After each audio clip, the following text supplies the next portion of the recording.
any questions or anything you need as we get going? All right. Our plan today is going to be to do conversation at least through 11:30. At 11:30, we'll do a pause point, and that way for those who do need to go and do other things, you're free to do that. But if we're still having good conversation and there are still conversations and questions going on, we can continue some of those conversations as necessary. Dear ones, as we begin today, let's begin with prayer. The Lord be with you. Let us pray.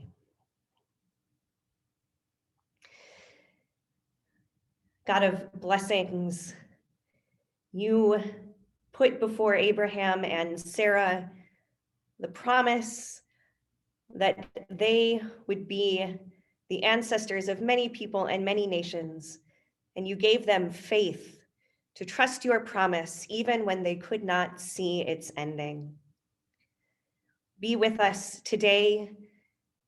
Enliven us with that same spirit of faith to hear where you are calling us, to trust your mercies even when we cannot yet see their ending, and to walk each day with Christ, who challenges us to lose our life that we might gain it all again, walking each day lives that show your love and your mercy and your forgiveness and your healing to all people and to all this world that you have made.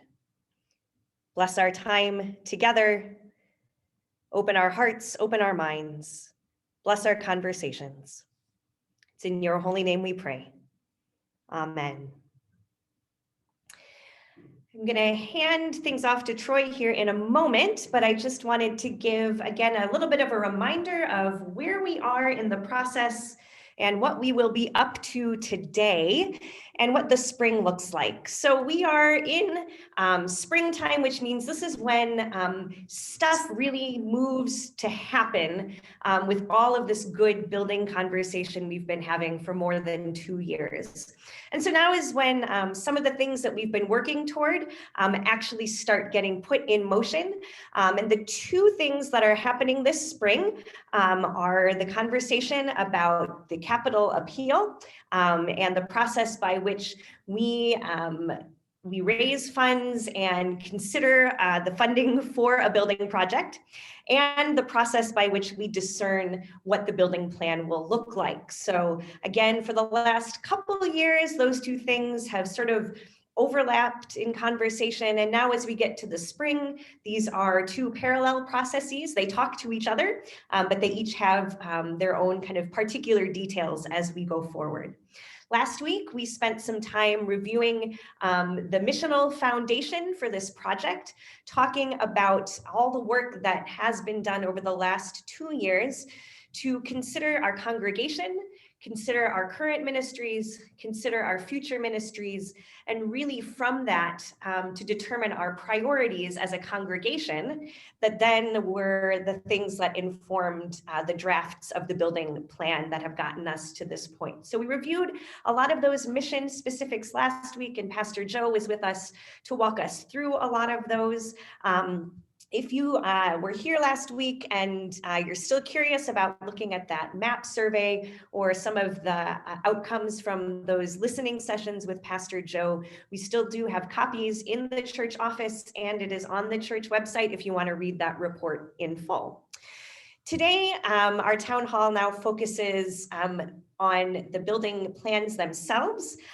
We unveiled a draft of building plans in November and had a first look through and some conversations then. Now, as we get towards spring and actually continue moving forward in the process, we need to revisit these plans and get refreshed on what's in them, refreshed on some of the conversations that have continued to happen. So give you kind of the current state of the state when it comes to what the building task force has been working on. And then to prep the future conversations that will happen throughout this spring as we prepare to vote on a final building plan sometime late in the spring. The capital appeal and building plan timelines relate to each other, but they're functioning on separate timelines. Next month, March 14th, the next official step in our process will be a congregational meeting.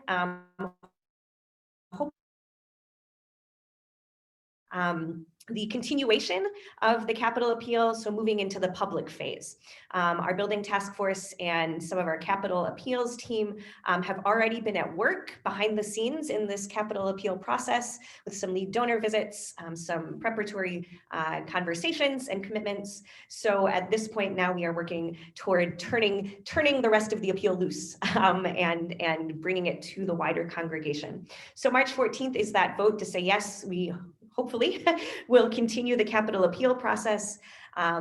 If that vote is positive, then we will plan for that appeal in late spring. On the far side of the capital appeal, then we will have all of the pieces that we need to look at our budget, to look at our numbers, to look at the further development of the building plans, and then sometime late spring be able to vote on a final building plan, and that will set in motion the building project itself. So this is where we're going this spring, but to make sure that you feel like you know what you need to know to walk along with this process, we wanted to have these town halls last week and this week as a starter to keep these conversations going, give you some opportunities to review what has been for the last 2 years, because it's a lot to keep track of, and to have a chance to share some questions and thoughts and see what things you would like addressed more clearly or more fully as far as the information we are able to provide.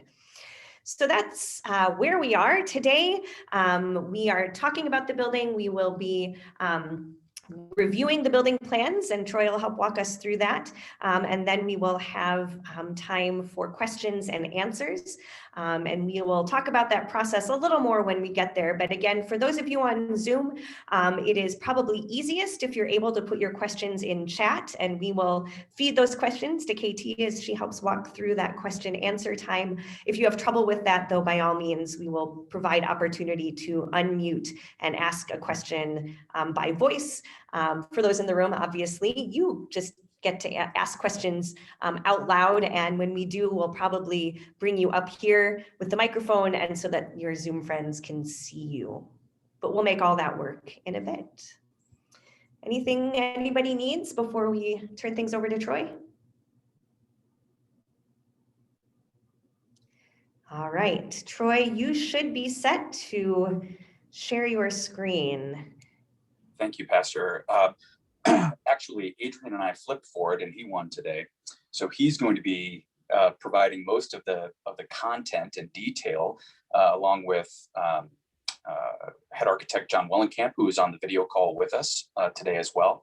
My portion of this, being from afar this morning, first of all, I just wanted to say thank you to everybody for your engagement.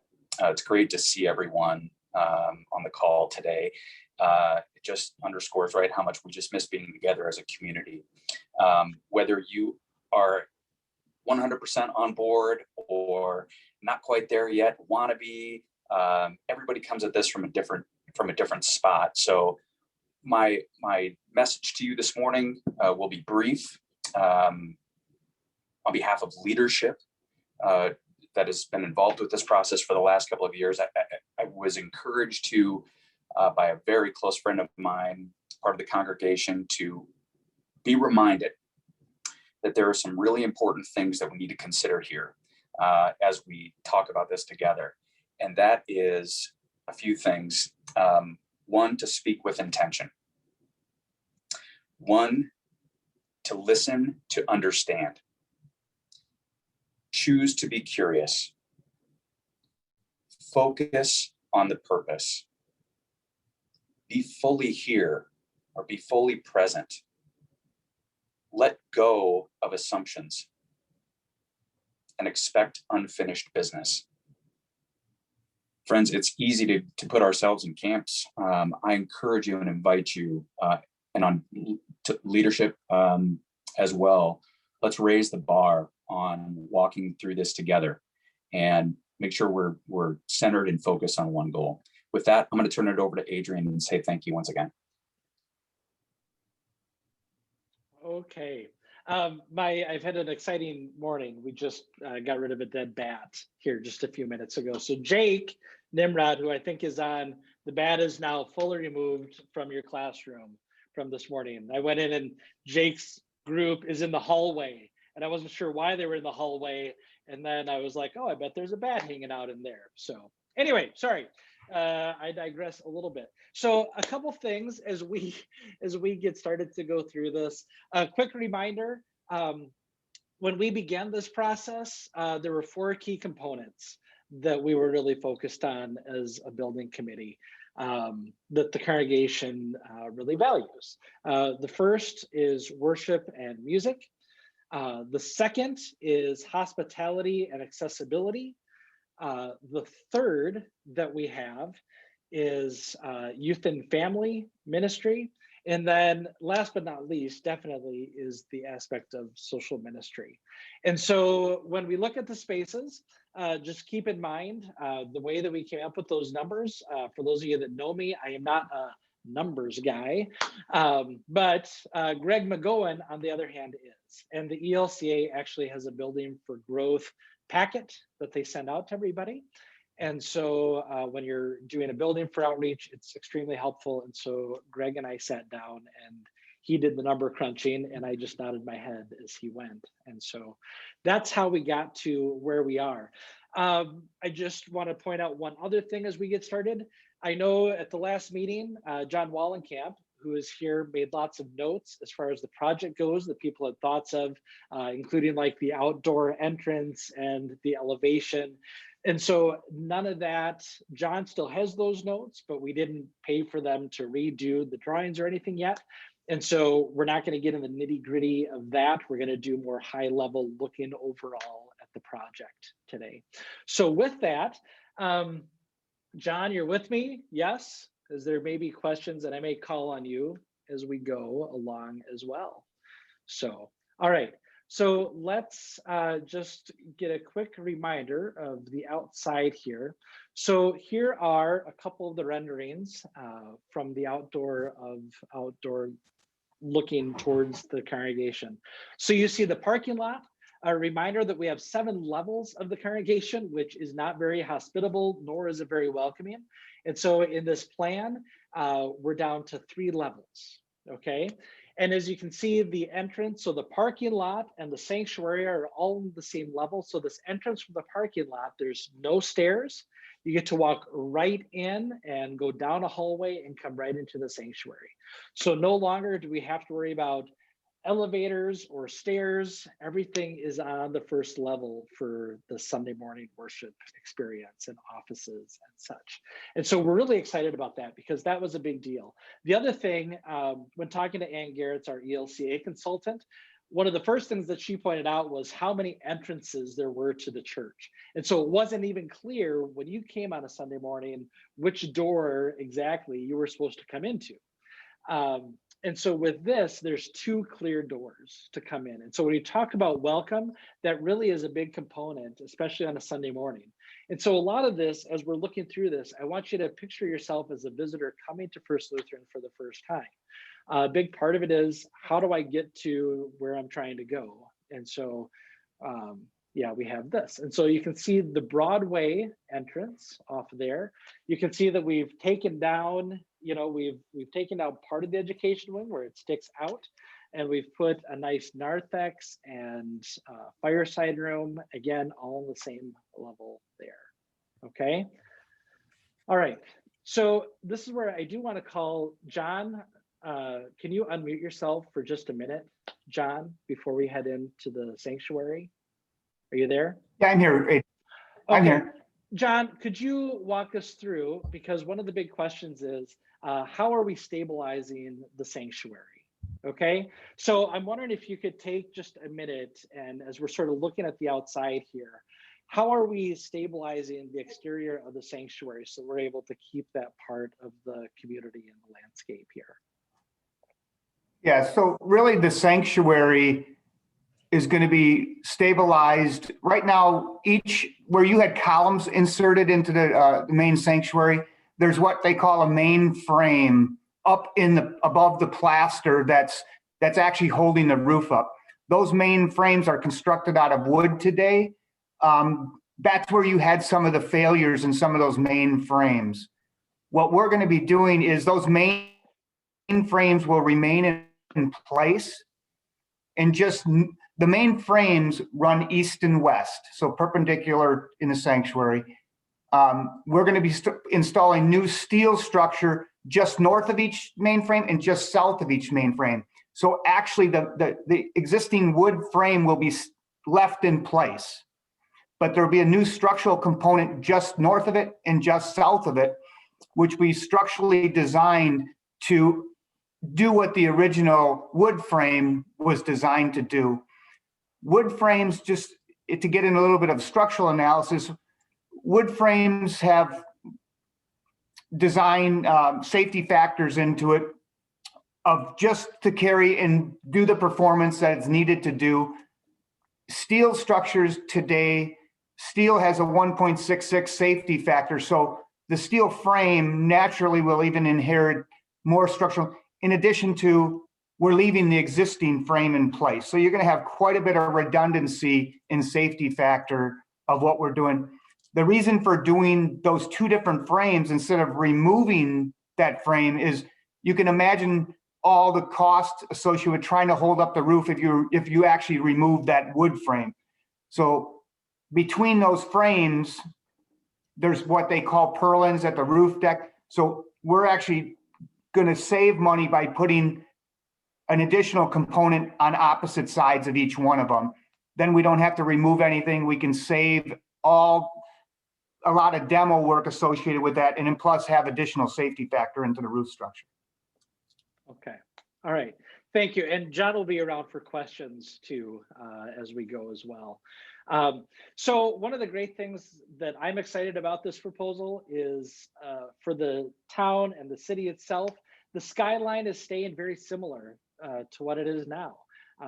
We heard from a lot of people in the community how important and what a symbol our church is for that. And so we're excited about that.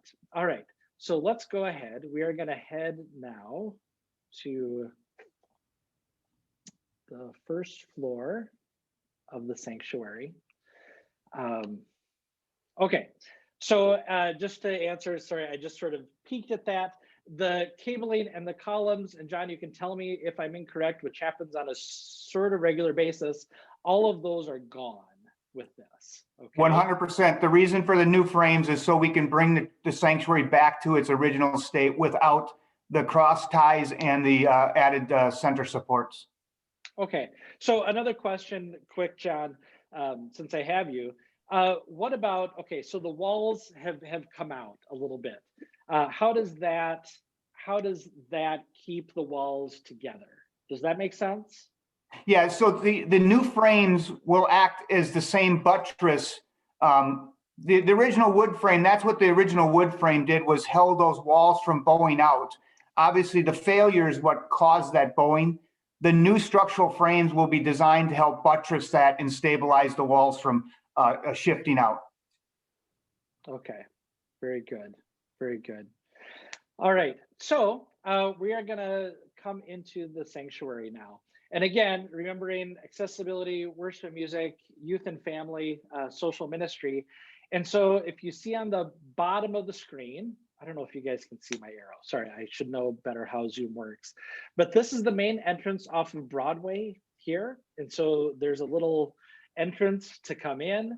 And then as you come in here, this little white thing here is a welcome desk for visitors. And so if people have questions, want to sign up for anything, more information about something happening at the church, that space is there.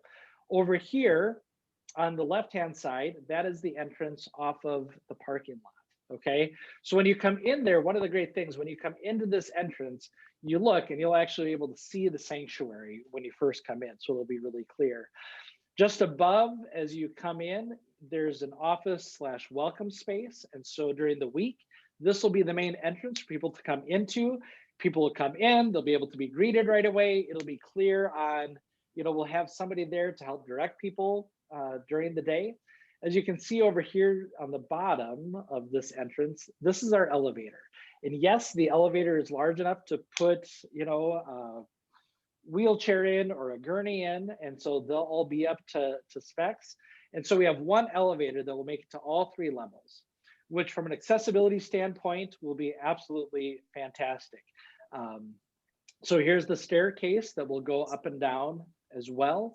And Troy, please feel free to hop in as you want. Yeah, so you're doing if great. you come in this entrance here, you look down, and this is sort of a library / waiting space. And so right now, if somebody wants to come and visit with the pastor or have a conversation or a small group meeting, they're able to come in to this small space here and just sort of hang out for a little bit. Okay, you see this green space up here is where the office suite will be up here. So we come down this hallway, for lack of a better term, okay, because we have, well, I struggle with naming rooms. I still have rooms called anyway, so we have the fireside room, so our large group meeting space down here. All right, so if we look up here, there's the nursery, which for families of young kids right now, if they are at worship and need to make it to the nursery, you explained them to go down the stairs, down the fellowship hall, upstairs, upstairs, upstairs, upstairs, and then into the nursery. And so having a nursery right there was one thing that Ann Garrett's, our building consultant, was encouraging quite a bit. So that'll bring you into this narthex space, okay? And this large group narthex, again, the reason it's the size it is the ELCA's encouragement as far as how many spaces we need compared to how much the worship space will hold. So you come into this narthex space. Up here, there's a kitchenette. Now, just to be clear, it's not a full-size kitchen, okay? So it wouldn't be for meals. That's still going to be in the fellowship hall, but it's more of a serving kitchen, coffee, cookies. And so if there are other meetings happening, this is a place for people to easily come into, serve those coffee and treats from. We have a couple of restrooms right above the sanctuary up here. Again, having handicap accessible bathrooms close by the sanctuary will be extremely helpful. We come up here a little bit, and at the top, that light blue space is all music dedicated space. So there's space there for storage. There's also, this is where the choir then would rehearse and practice from, warm up Sunday mornings. Again, all this is on the same level. And so for people in the choir, there's no stairs anywhere to be able to have to navigate. And so you're able to go right into there. And then from there, you can see there is a doorway that comes right into the sanctuary as well. And so having that storage was a big issue, is a big issue here at the church. And so we tried to include plenty of storage throughout the building. So when you come into the narthex, and then here is the sanctuary space. And in this version, the sanctuary space is turned to the sideways, okay? There's a couple benefits, as one of our avid fishermen explained it to me. An older gentleman that enjoys to fish is, we're trying to make eddies in the water, okay? He tried to explain to you, probably whatever. He was explaining to me that when he goes fishing, he looks for these pockets, these natural pockets where fish gather, and that's where, you know, he tries to focus his fishing. And so there's this natural flow out of the sanctuary then for people to gather for coffee, for conversation. Community, as we know, especially has become a really big issue. It's connecting with one another and having a space that helps us facilitate that, right? This whole building is built for mission, right? And so everything in here, we should be able to explain how this helps us move our mission forward. So if we come into the sanctuary here, you can see the organ has been moved down to where the chancel area is. The choir loft would be up in the corner with the piano there. Again, we're looking not just a building for 2 years from now, or not just 6 months from now, but 10, 20, 30 years, without knowing what our staffing is going to look like, or what, you know, how things may change in the community. Having somebody being able to play the organ and lead the choir at the same time could at some point potentially be really beneficial, as well as it makes the choir and music much more accessible than what it is currently. And so you see there's seating there, okay? These red doors, just as a side note, people have asked, these red doors do stay, as well as the staircase outside here. The reality is right now, very few people use that space. However, the time it's most used is for wedding pictures and family photos. And so it has that aspect to it.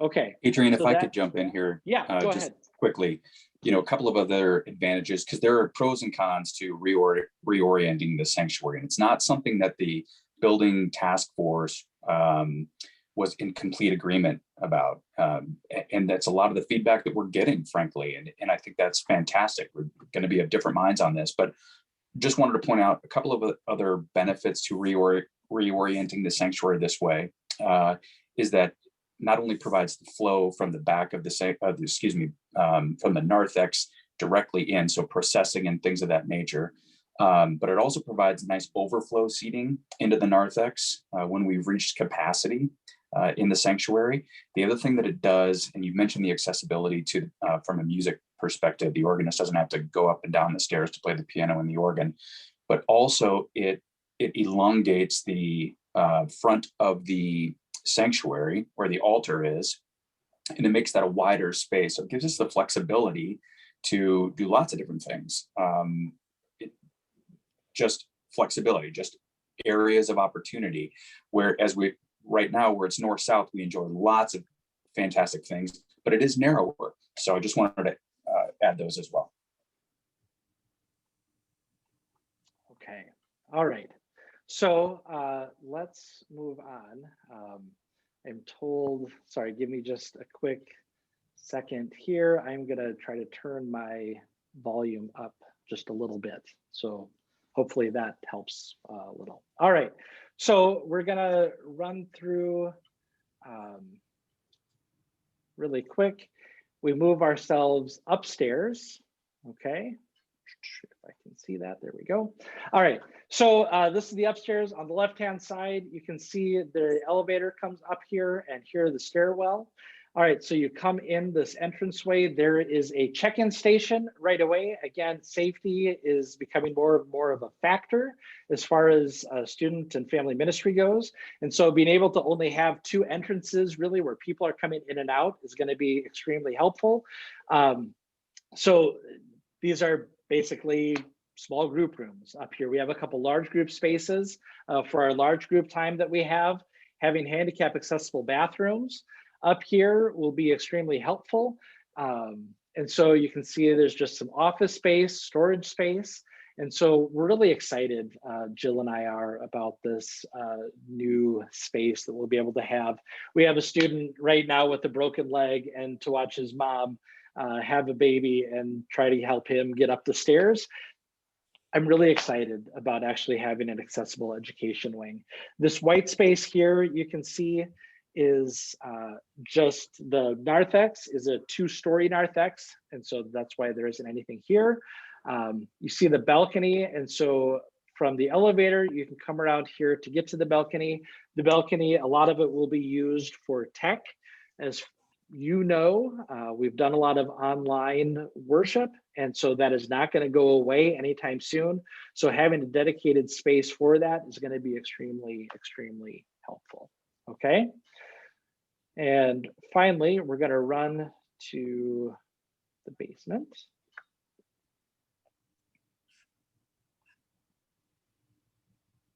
Okay. So this section, this unexcavated area, that is a space underneath. Now, this floor that I'm sitting on, I'm in the education wing now, all the floors are being moved up just a little bit to match up. So again, we're all on those 3 levels. And so there's no basement over here, but all of this is the new section that's getting put in. And so this is where high school and middle school ministry is getting moved to, in the basement down here, this green space. And then the gray space is our social ministry space. And if somebody were to ask me right now what exactly it's going to be used for, honestly, I would say I'm not sure. We have the free clinic, which ideally we'll be able to move back in here. I know we're excited. They're going to start ramping up again and start meeting, which is exciting for the community. But the reality is, we don't know coming out of this what the needs of the community are going to be, but there are going to be needs in the community. And so, I think of when Jesus talks about where your treasure is, there your heart is also, right?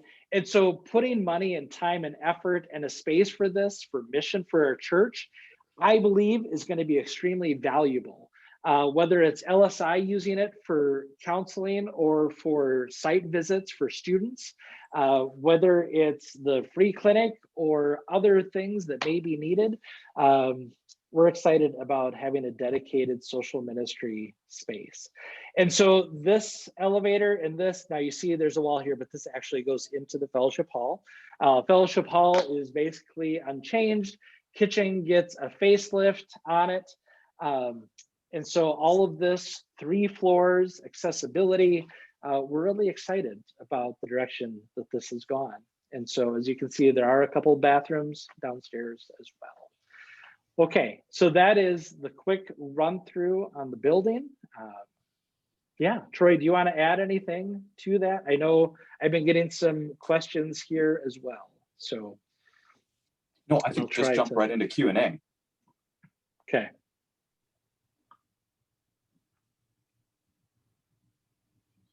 All right.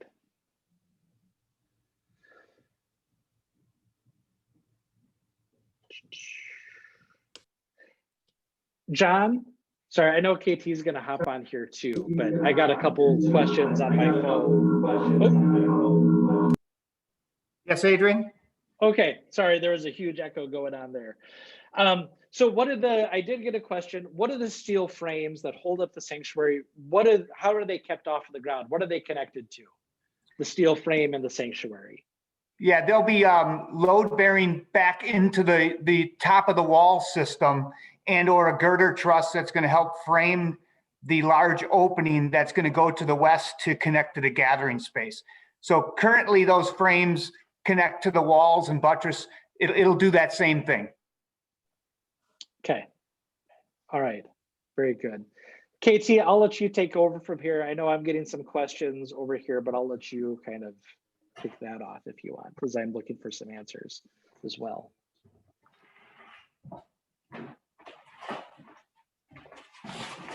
Adrian, do you want to go ahead and unshare your screen?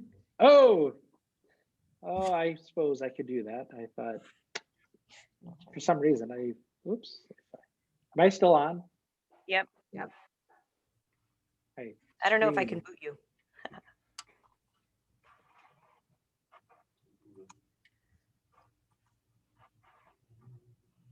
Oh, there it is. I don't think mine doesn't say I'm sharing screen. Not shared right anywhere? now. Okay. No. Sorry, I was like, I thought you're that I good. had. So as a quick note, I did get a question about the size of the sanctuary. The expansion is out into the courtyard. Okay, that is where sort of that place that it sticks out. And so I'm not exactly sure what the difference, how large of a space that is, and maybe John get those numbers, but that is the space. Yeah, that is there. Go ahead, KT, sorry. Okay. Hi, everyone. Hi, it's good to see you. Sending you all hugs. Great to see you. So I'm going to serve as the MC this morning, which means that I'm going to try to guide and direct questions to the subject matter experts who have been so generous with their time this morning. So we had some questions that were submitted ahead of time. We're getting some questions on the chat. So I am just going to, while we get ourselves organized, I'm going to open it up to the room here to see if we have questions from any of our in-person people to just kind of get us started. Paul? This is Paul Berland, everybody. Question I had was, Adrian touched on it a little bit, but what sort of opportunities was that community or social service space open up for our congregation? Great, super. Hopefully everybody heard that one. I'll actually start answering that question. as is those of you who heard Pastor Joe speak last week, and I hope that those of you who couldn't be here, or even if you did hear it, go back and revisit some of the things that Pastor Joe learned from the listening exercise. But the takeaways were that we're a very mission-focused congregation, and people are very interested in what is the new food pantry? What is the new free clinic? What are the community-based needs that we're seeing that we can potentially answer through our ministry? And so the social concern space was designed to be flexible, to see where those opportunities might be. Some things that are bubbling up: poverty in the community, mental health issues, childcare. So we don't have any set purposes for that space. Of course, we'd invite the people who currently use our space for social concerns to continue to do so, but we want to have the flexibility to be able to offer that up. I know we also got an advanced question about how will that work with our current staffing structure and our budget. And I think the short answer to that question is I don't feel the council ever intended for that to be, for whatever that ministry is, to be solely funded and run by First Lutheran.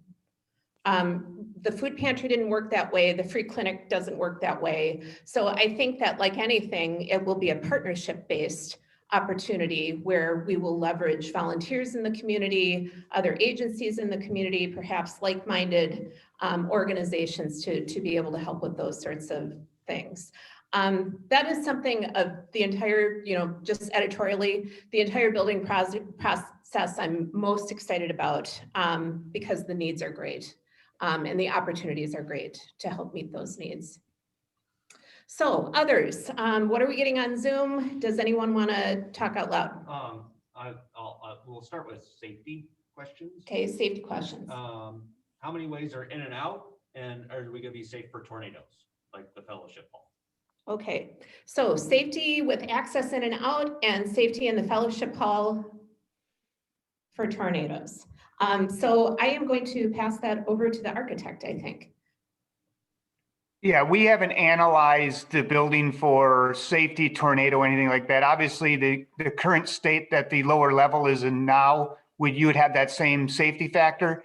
We are also creating additional lower level spaces, which, for tornadoes would suffice for that too. But we really haven't been that level, but usually any lower level or interior space would suffice for that. Thank you, John. And since I have you on, I know that there have been numerous questions about sustainability practices. And could you please talk to us about how you approach the building plans or the building concept from a sustainability standpoint? Yeah, correct. Sustainability is a huge piece of what we do in day-to-day work. We don't really see it as an add-on to architecture. We see it as just smart design. So as this project moves forward, we'll show where those pieces are being implemented. The state also has current programs that you can run and have the building analysis done for the building to show you what different levels of sustainability you're meeting, whether you're looking at LEED standards or other standards. Our goal is to make sure this building, through energy usage, is smart and helps pay for itself. Great, thank you. I'm also going to attempt to summarize. We're getting questions like, will there be a coat room? Where will the handbells go in the sanctuary? How will this work? And I think that I can take part of this, and I welcome the other leaders to chime in. But my understanding is the building concept is to provide a framework.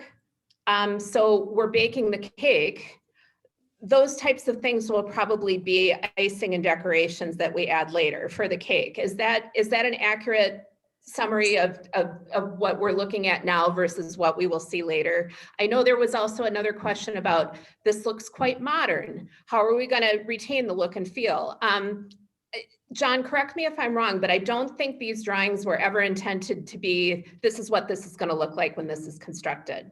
Correct. So what you have here, we were hired to do a program, and a program usually just gets all the spaces required to do this. We've actually taken it quite a bit farther to help you visualize what can actually be part of that program. And we see that important piece being because when you have to put dollar values to a program, it's hard to do unless you start at least giving some imagery and positioning of those spaces. So definitely the look of the building, as Adrian mentioned earlier, the prior town hall meeting, we had a lot of aesthetics things came up. We're going to still encapsulate all those. The detail inside the building where the bells, that's all going to come later on once you know which path you're taking. Terrific. Ryan, do you have? I have a question. Go ahead. So could the current footprint be traced with the cursor and explain why we can't use the current foundation, or the current foundational change with the exception of enclosing the courtyard? I would say that anytime we've ever enclosed, I've been at churches enclosing courtyards, and that has never been utilized at 3 or 4 churches I've belonged to. So that's my opinion. Okay, good. Let's see if we can do a share screen and talk about the building footprint. If Adrian if you guys can go to the lower level, that's going to be your best imagery of, because we are using the current footprint of I'll call it the northern office and school wing and the main sanctuary of the church. So all the existing foundations are being used. Yeah, I'm trying to get there. I'll jump in here just in the interim, if I may. We first started by, the building task force first began by looking at, okay, what can we do just to maintain as much as we possibly can without, deterring from what we feel like is important and what we need to do. So we went all the way from keeping everything the same and just updating and those kinds of things. But then again, you keep 7 floors to, okay, what if we did this and that? This is the 8th or 9th rendition that we've done. So those are great questions and look forward to explaining them to you, but not to go through the entire process that this committee has already been through. But this is what we felt was as far as the education wing, the most cost-effective, the most mission-focused, the least amount of impact from a sustainability standpoint. All of those things were considered, I can assure you. He said, doesn't look ministerial. You cut out a little bit that at the end, Troy, but I think we got the gist of that. Thank you very much. I also, we're going to work hard on trying to provide you with some visuals of what the education wing looks like presently. Because I think if you saw what those classrooms look like presently, their size, configuration, we are out of space in the education wing. It is not a matter of reconfiguring those rooms with what we're using for the free clinic and what we're using for our educational and our faith formation programs.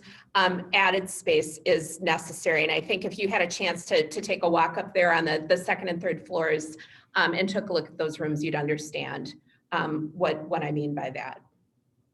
Okay, Ryan and Pastor Melissa and Greg, what else do we have? I think Uva's had his hand up. Okay, Uva? Yes. Uva Rudolph? Can you hear me? Yep. Yes. I want to thank the committee for all your hard work. It's really clear that we do have to look at the future of growing, and I really like the overall plan, but I wonder if there isn't a chance. This is very ambitious, and in hearing from some of the people I know, there seems to be some disagreement about the scope. I'm wondering if there's a plan B that would allow for the future to be what is shown, but could we do half the project initially? And in other words, very important to have the new entrance and the elevator, the narthex. I think that's key.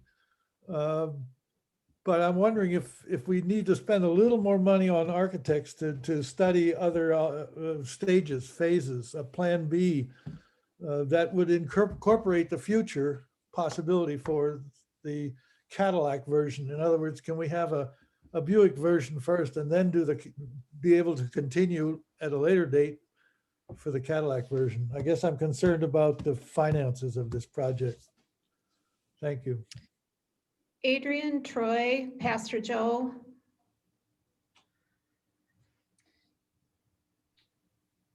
Well, I will say, again, super question, Uwe. I appreciate that very much. Lots of discussion on behalf of the task force about those very things. We had a difficult time coming up with, and I'm sure you can all understand this as well. If we were to poll each one of you, I think you'd each have maybe some different priorities to what should be done first in the way of a phasing process. So, you know, again, this is the plan that we feel like does the most good and is an appropriate amount for us to be doing right now. And that's part of why we're starting this campaign, is to see where we go from here. Anybody else is welcome to jump in from the task force or other leadership. Is this a good time if we need to get a loan to complete the whole project? I mean, interest rates seem to be pretty low. I would think this would be a good time to finish the whole project because of that. And also, I think it'd be very difficult to do part of it and not all of it. Somebody's going to get left out in the process, and it'll hurt the mission. I'd like to comment about the financing. I think, like any project that we have, if you think about, if you're remodeling some place in your own house, you start with a plan and you see how much you can raise or you have, and then you go and get financing. I think that's the point of the campaign, so we can figure out. And I know Uwe's question about essentially have we looked at phasing? And we have, and I think Adrian and John can speak a little bit more about how that would actually cost us more over time. Uwe, time value of money. Remember that. And so, but just a bigger picture. So I just want to keep that in mind. That these things are being considered. And Diana, that's right. Financing is good, but it might be because of the scale of the loan, the rates might not be as good as we might think. I think that's a question that Ben Grimstad could probably answer better than I could. So, Touche, Ryan. Good. There was a question about capacity in the sanctuary. And John, I just wonder if you want to speak to the proposal for the sanctuary space and what capacity might look like depending on the seating concept that's decided on. Yeah, just to answer an earlier question of the expansion of the sanctuary to the west, we're adding about 19 feet of additional seating space into the west. Adrian helped me with the capacity. It's been quite a few months and I have different numbers in my head. So you probably have it better memorized than me. I'm actually in a similar spot. I see, and so the capacity is sort of difficult because the numbers that John has to use for capacity, John, and you can speak to this a little bit, is different than what we can actually maybe fit in there, right? Because you have so much space per seat. Yeah. So code I know requires go ahead. Yeah, code requires us to do 18 or 14 inches per seat. But if we can go on, and in the middle of this discussion, I'll recount the numbers. I just don't have them memorized for this scheme. Yeah.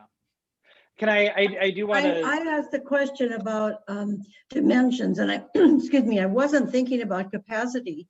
I was thinking about the visual effect. I mean, it's wider and shorter than what we have now. Am I right? That's No, the way well, yes, yeah. So it's, I mean, wider everything's and flipped, shorter. except it now, because if you looked at back end, has gone basically into the courtyard, right? The back of the sanctuary. So if you look at those walls where they were, the sort of the middle of those walls on my directions are terrible. On the courtyard side has been taken out and it's backed up so that there's more seating to go that way. Does that make sense, Carol? Yeah, I get that. I'm just thinking, am I right in thinking that when you're sitting in it, it's going to feel less It'll feel closer than it has been? You're going to be closer. but there's more width and there's more seating around Yes, than we have right now.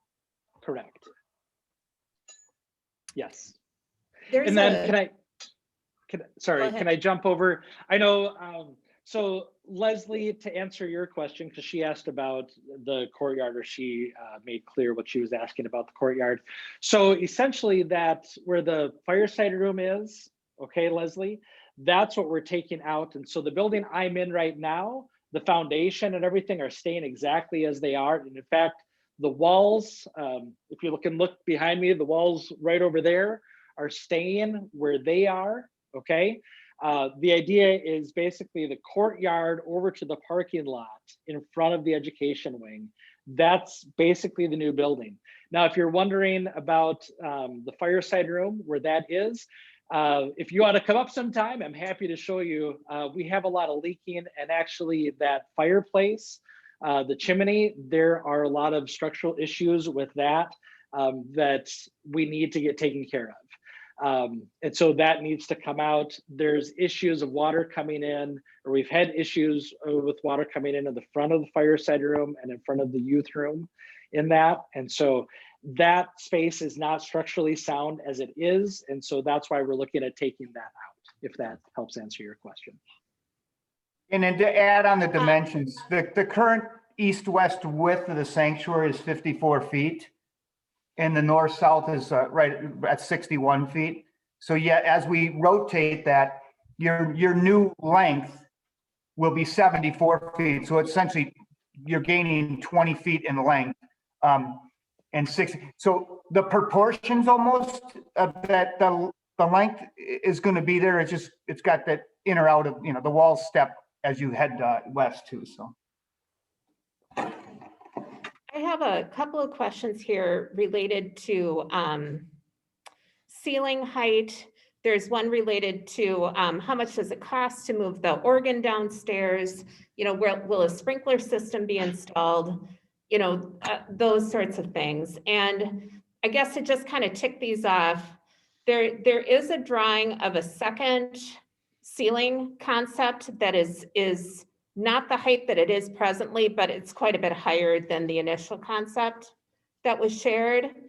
So, John, my understanding is that the ceiling will be a little lower, but not substantially. Is that correct? None of that has been decided. So we could keep the plaster ceiling exactly where it's at today, if that's what. So when you saw that different ceiling design look, that was just a rendition that our team put together. Okay. Okay. But the plaster ceiling where it exists today, the new steel frames will be above that. So if we elect, when we do the remodel, that this view is showing you leaving them exactly the way it's today, that can all be done. Will there be sprinklers? Yes, sprinklers will be added to this facility. You're over the code requirement of today's modern churches that you'd have to, by code, you'd have to put a sprinkler system in. And related to the organ, I know that we've got Greg on. I want to be careful with the questions we ask, because we don't have line items for each of these things. In other words, it's not easy to say, well, we're going to spend X amount on the new fellowship area, and we're going to spend X amount on this. We're going to have to spend money on the organ, whether it stays where it is or comes downstairs. Do I have that correct? And do I have Greg on to be able to speak to that? Is Greg with us? Yeah, KT, I'm here. Thanks. Great, thank you. Yeah, one of the things that is being said, which is absolutely true, is that we don't have specifics. So we can't really put an accurate price tag on that move. It will cost money. The organ itself doesn't need to be repaired. The question is, if it were to remain in the balcony, what needs to be done to shore up the current balcony, which I understand has some problems also. But one of the things we will need to do when we move forward, if we're going to want to know what these costs are, is we're going to have to get a request for a proposal from a reputable organ builder, probably the one we've used in the past, who can make an accurate assessment of what this is actually going to cost. And some of that is also going to be dependent, if it moves, on what the ultimate finish of the room is, both in terms of the cubic volume of the room and what the surfaces are, which will determine how much of the organ would have to be revoiced or changed in sound. Thank you, Greg. I have Spencer Martin with me, and Spencer wants the microphone for a second, so I'm going to turn this over to him. It's a rare occasion that I actually want the microphone, but hi, I'm Spencer Martin. I'm the former choir director and current music coordinator. And I just wanted to share my reflection about this project, especially in terms of what we are discussing in regard to the sanctuary. I've had some conversations with members of the committee on various aspects. And one of the things that has impressed me along the way is how open they've been to feedback. We've already, some things in the, our initial plan has already changed. One of the things I think we have to recognize, we have a beautiful sanctuary currently. The current sanctuary is very beautiful. There are lots of things about our current sanctuary that I really love. And I think that in this process, what I've heard nothing but a commitment to make it better. And that going about this process, I think we're going about it the right way. We're talking about all the issues. And what excites me about the possibility of a sanctuary where we can have the choir and the piano and an organ in a similar area without steps, the accessibility, provided that we are committed to, and I know we are, maintaining a wonderful acoustic that is excellent for singing, for music, and for spoken word. I'm very encouraged by the conversations I've had, and I just wanted to speak to that as a church musician and someone who is actively engaged in the worship life of our community. Thank you, Spencer.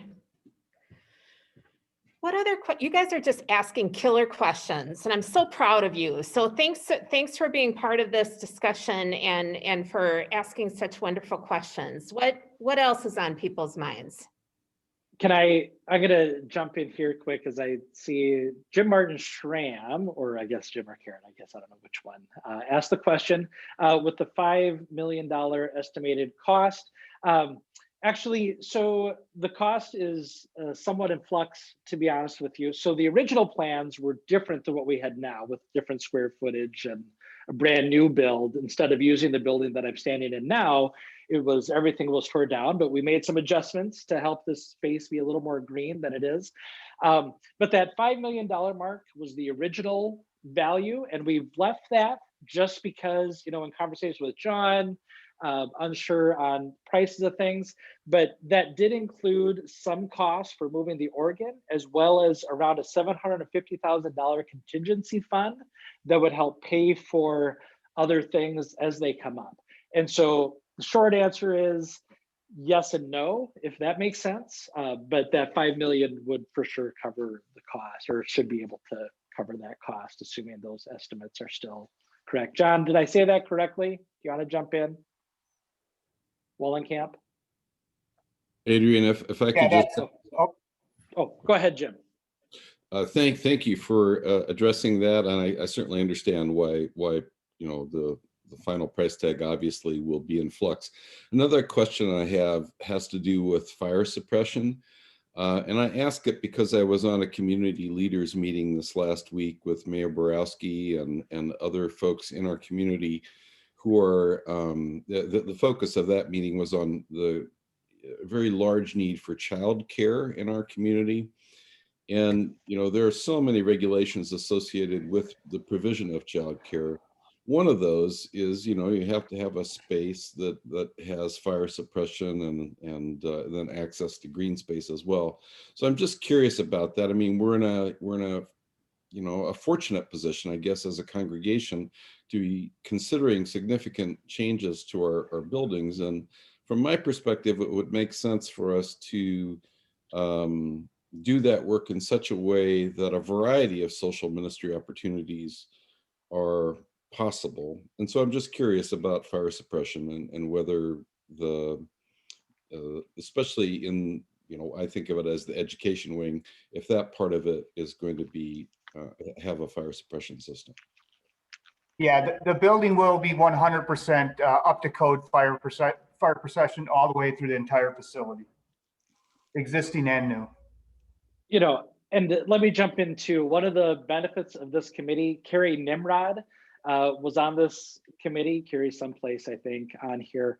Her mother is an inspector for the state of Iowa for childcare centers or something along those lines. Carrie, you can tell me if I'm wrong with that. And so actually one of the things that we did look at, just so people know, is we actually looked at what it would take for our site to become a childcare center, if that could be incorporated. And the reality is we don't have the space for it. We don't have the amount of green space that's required. Even if you leave the courtyard as it is green, there still isn't enough space. And when it comes to accessibility and a lot of other issues, it just wasn't at all plausible. And so one of the benefits of having Carrie in there, Carrie actually touched base with her mom. Carrie, is that correct? Your mom does something like that, right? Well, she has held several different infant and toddler specialist positions over the years. But thank you for speaking to that, Adrian, because that was something that, we really tried to take into consideration. But given the space that we are limited to land-wise, it just really isn't in the cards for us. And I guess I'm just going to do one more question because there are a few questions about green space with the courtyard space being utilized. And so John, Adrian, Troy, any comments about green space as a last question to address before we wrap things up?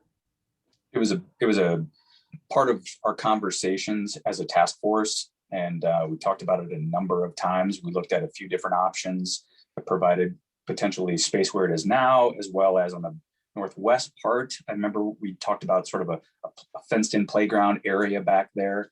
And again, mission-driven priorities of welcoming witness, growth, and service, worship. This is the plan that you're looking at today with those priorities in mind. Good question, though. Thanks for asking. I did, just so everybody's clear, I did take a little bit of heat from our children's ministry director, Jill, about the green space. It's a conversation we had quite a bit, but we had to balance that out with the space that we need to do ministry and to make things accessible. And so really the conversation that Jill and I had about that is something has to give up to move forward. And, we'll still have space to do games and to move around. So that's where we landed on it. Great. Well, I'm going to wrap things up. I know Steve, can Steve say something? Steve wanted to say something, I think. Yes, thank you. Okay. Good morning, everybody. I don't look at this as we are voting on a building, but we're voting on the ministry of our congregation. And that has come forward time and time. Whatever this ends up being, it's going to be something we're going to be all proud of. Is it going to be exactly the way that everybody wants it? Probably not. But it's something that we have to remember, it's for the ministry of this congregation.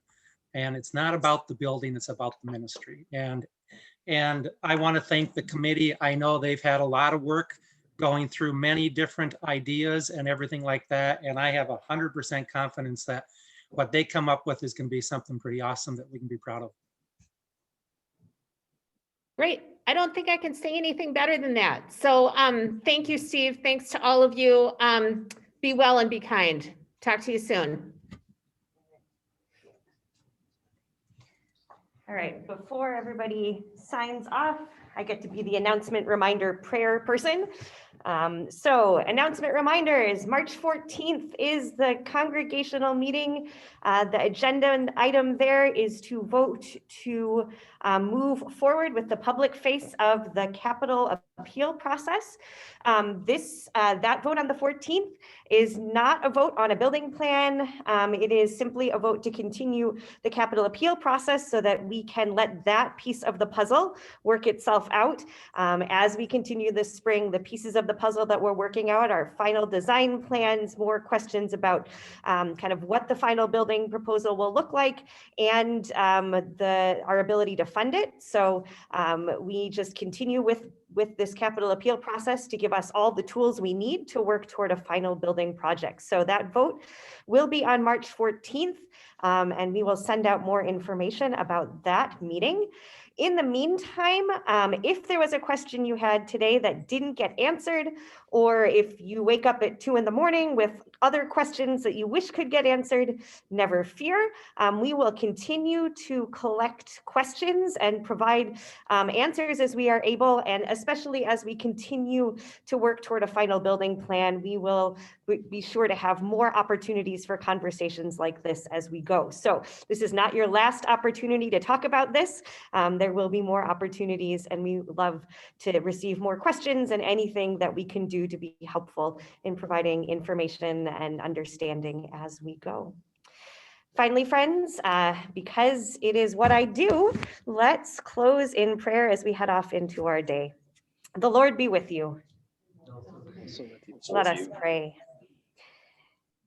Dear God, you are a God of blessings, and we are a people of gratitude. We give you thanks for the diligent work of this congregation in bringing your good news to the world in all of the many and various ways that you continue to set before us. We give you thanks for the blessing of our leadership in this project. We thank you for our building task force. We thank you for our church council and executive teams, those who have carried us through these last 2+ years. We give you thanks for Pastor Joe and John and all the others outside of our congregation who continue to offer us guidance and advice, who show us patience as we learn this process going forward, and who are helping us to continue to bring your mission to birth in terms of a facility. God, we give you thanks, and we trust you that you continue to lead us and you continue to guide us, that your Spirit is with us, that you have a direction for us and a purpose for this congregation and for us as your people sharing your love in this world. Continue to bring us together, continue to help us listen, continue to light a fire in our hearts to get excited about all the places that you are leading us. In all things, give us your hope and your compassion and your peace, both in this place and as you send us out into the world. We pray all of these things in the name of Jesus Christ, our Savior and Lord. Amen. All right, for real, go in peace, serve the Lord. Thanks be to God. Thanks everybody on Zoom.